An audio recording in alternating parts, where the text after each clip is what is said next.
was going to school, I had several people that I needed to empower, and I just could not be able to do it. And I chose to go to a remote village in Kenya, in Lungalunga at the coast. Lungalunga is at the border of Kenya and Tanzania. And when I went to Lungalunga, I met these wonderful women because I went with a group of missionaries. I met these wonderful women who just came to listen to a message that Lindy had brought for them. Women who had walked 7 kilometers, 10 kilometers away from Vanga, from wherever, to come and listen to Lindy. I was seeing women who have endured a lot of pain. And even in as much as they have endured pain, they are in tattered clothes, they are carrying kids on their backs. These are very young women, but yet looking very old because of a lot of poverty that they are going through. Yet they will smile. And I said, oh my God, there is something that these women have that I don't have. Joy that comes from within, which nobody can give you except yourself looking at who you are and appreciating yourself for who you are. And when I saw these women, I said, this is a turnaround point for my life. I did not come for them just to empower them. I came and met these women in Lungalunga so that I could learn from them.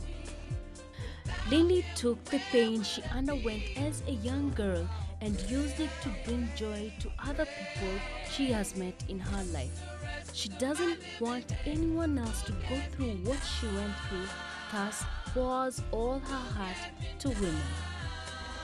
And I look into it every other day, working as the founder and director of Project Africa, looking at this non-profit organization and saying our aim is going to empower women and girls.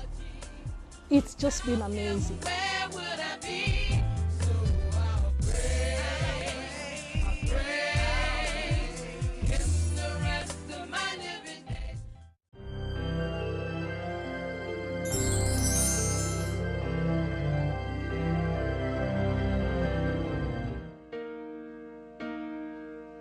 With that, she has started several projects aimed at empowering women in the country and in that way creating job opportunities for them.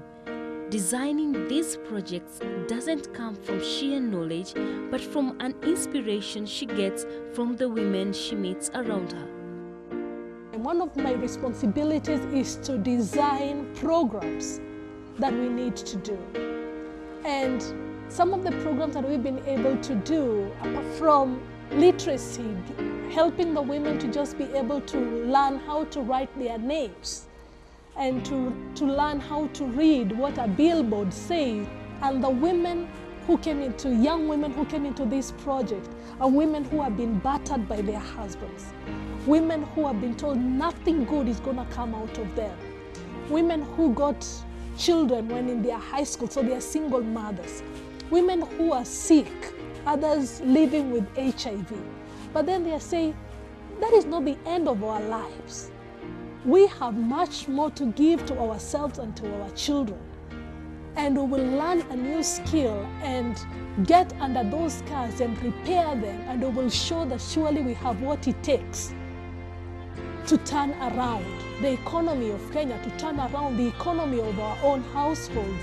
18 of those women last December, they had to do their examination, national examination that is given by the Directorate of Industrial Training, and we believe that they are going to shine out of that project. We have got the nannies, a project called the Nanny Program, where the women are just doing an awesome job, looking at themselves. They've been told nothing good can come out of them. They have no skills. They did not go to high school, or they dropped out of school, or they went to high school, they went to colleges, but there are no jobs. And they say, I can cook ugali for 18 or 8 people in the family. I can clean, wash clothes, lounge clothes, and clean the house. I am going to make an income out of the skills that I have. And we are sharpening those skills to making sure that they can do it professionally and earn an income out of it. Designing any program of Project Africa, nothing inspires me as just living every day with the women and the girls that I meet in different communities in Africa. and different communities in Kenya, and seeing the power that is there in these women, regardless of whatever pain they have gone through. So it's just seeing a reflection of my life. Lindy's turnaround came when the words spoken to her by her father on his deathbed brought sense into her. Forgiving her father and using her name well did all the magic. When my father was dying, he said, he used to call me beautiful because my name Lindy means the beautiful one. So he would call me beautiful, and he told me, I'm sorry that I have been the cause of the pain we have in the family. And coming to the place where I forgive my father, I said, Lindy is not bitterness. Lindy is beautiful, and I have got to start seeing the beauty inside of me before anybody else tells me I am beautiful. And the moment that I got to that point of finding the beauty that God has put inside of me, it was a turnaround experience where I saw just how much gift and talent I have that can help the community, that can help and empower my family, that can be an inspiration to people around me.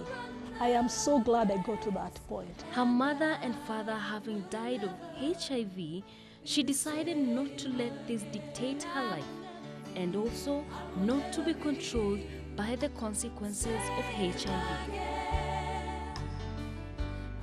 And I realized one more other thing, that I can stand on that platform of HIV and look at it head on and say, HIV, you will not decide how my future is going to be. I trust and I believe that my life is not going to be a life of pain and poverty, being determined by what HIV wants to do in the family. And the moment that I did that, I just saw my life changing. I had put goals for myself. I said, I want to see this happen. I said, I want to make sure I go to the university. I said, I will make sure my brothers go to the university. My sister does whatever she wants to do if it is what will make them reach out for their dreams. And I will support them in every way possible. I'm glad that happened. Lindy also works as a motivational speaker in several occasions and has also received several awards for her outstanding performance. The inspiration behind her motivational speaking is none other than her mother. Thank you for giving me the opportunity to be in your presence. And as I share with you about my life, allow me to welcome the woman who has made the leader in me into the room, my mother.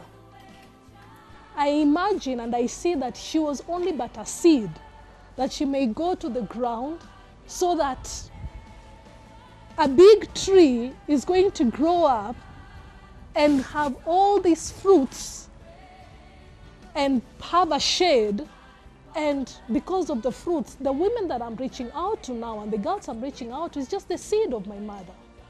So I give a lot of honor to her for having made me come into contact with so many mothers all over Africa. I have wonderful mentors. I have wonderful women that I work with. I have wonderful women who just have embraced the vision of who I am, and they are running with it. And they're saying, Lindy, we believe that we should be in this course together with you. They are just amazing.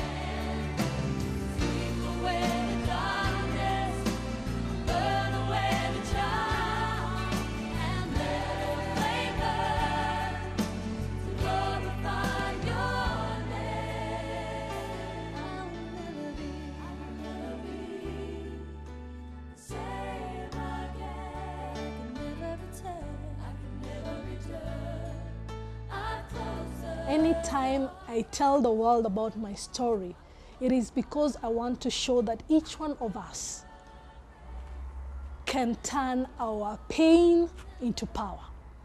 Because we all have gone through pain in some time of our lives. But that pain comes for a purpose, depending on how you look into it. I'm so grateful for what I've been able to achieve. Like I have been able to see my brothers through with school. my immediate follower who has done his university education and in IT, and he's working for an IT firm now in Nairobi. He's married with 2 children.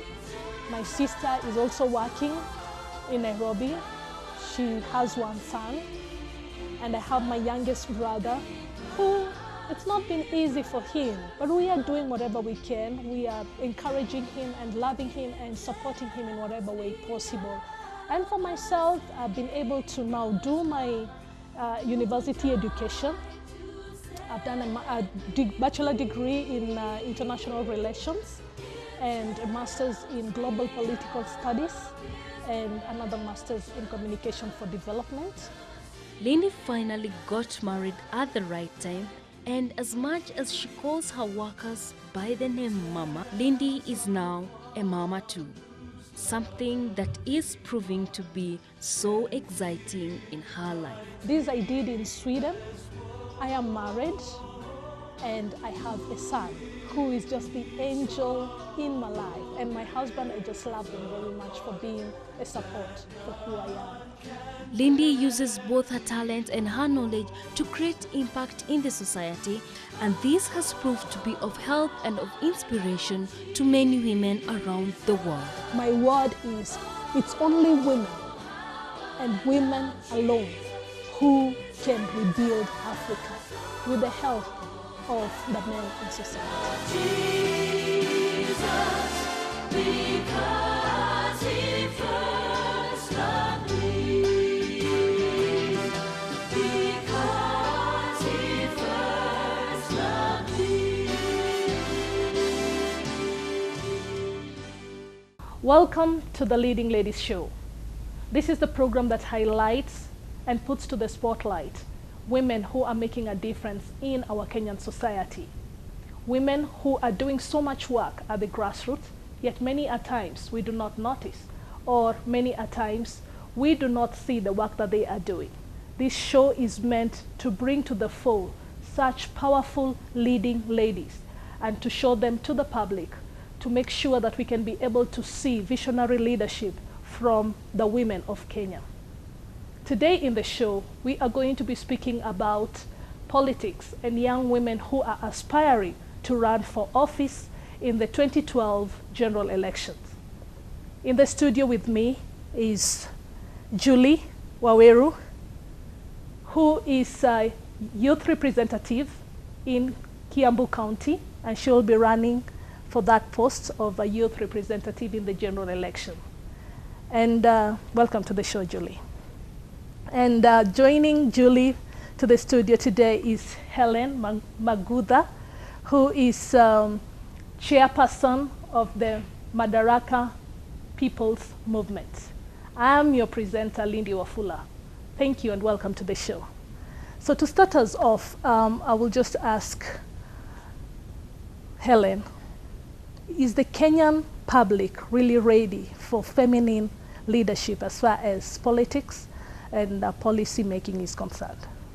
Thank you very much. I can say yes, we are ready. You can just look at the examples of the way even our constitution was accepted into the country.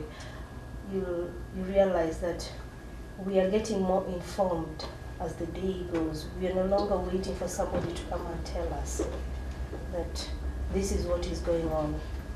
So because of that curiosity that is there amongst the community, amongst us, especially the youth, I can proudly say that we are ready for that kind of leadership. And we are accepting it. Apart from the challenges that are there of culture and social status, we are getting to that level whereby it will no longer be an issue when a lady steps up into any kind of position. And that's why now even the chances have been given to us into politics. We are going to take them. And I'm not afraid that this time around, the men should be careful. We are coming up, and we are coming up fast. because the technology is also pushing us fast and we are coming up. I tend to think that there is still a challenge because the Kenyan public keeps on, many people actually keep on saying that women, we are our greatest enemies, and we are not going to vote for a woman who is running for any particular office. Instead, we look at the men who are on the race. What do you think about this? Yes, that is going to be amongst the challenges we're going to face. But I cannot stop at that. Those of us who are interested in taking these positions, we should not shy. What we should do for those of us who aspire or desire to be in any kind of position, just approach your people. We've been in this society whereby somebody has to market me. Me as a woman, I think it's time for us to market ourselves. Can I show my potential, what I'm capable of, what I'm going to deliver? Because we are brought up in that culture whereby we need information. And I'm very sure that you don't know me, yes, but if I come to the table and I identify with your needs, tell me who will not accept me. Mm-hmm. Yes. So it is me, a woman who wants to be a leader, in my capacity to accept and go down and identify with my people, with their needs, and then work from there. Market yourself. Because it's just like, how do you come to know about Coca-Cola? How do you come to know about any brand? Marketing. So market yourself out there properly. And it's not only about, I think we are past the level of integrity anymore, and who